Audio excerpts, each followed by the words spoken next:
аз худ ҳиммат нишон дод ва дарҳол подош гирифт. Як сукини вилояти Мухтори Кӯҳистони Бадахшон ки солҳои зиёд дар бозори марказии шаҳри Хорух аробакашӣ мекунад, ба як рамзи саховатмандӣ табдил ёфт. Шорухи 43 сола ҳар рӯз барои дарёфти пули ночиз аз ноҳияи Шуғнон чандин километрро тай карда ва ба бозор барои кашондани бори муштариёни бозор меояд. Айна аробакати асари то бега кор мекунам. Дو نان میگیرمشم میرم پیش خودم یکجا میخورم.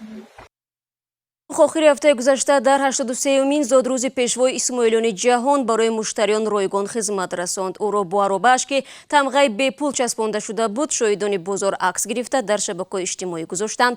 Ин акс дар они воҳид аз сӯи даҳҳо корбарон бознашр шудаву ҳиммати баланди ӯро таҳсин хонданд. Шорух мегӯяд чунин вокуниш барояш ғайри чашмдошт буд.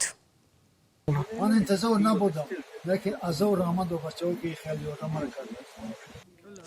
бояд гуфт ҳамон рӯз Шорух бо дасти холӣ ба манзилаш барнагашт, зеро корбарони шабакаҳои иҷтимоӣ на танҳо амали ин аробакаши оддиро тавсиф карданд, балки барояш суратҳисоб боз кардаву маблағ ҳам фиристоданд.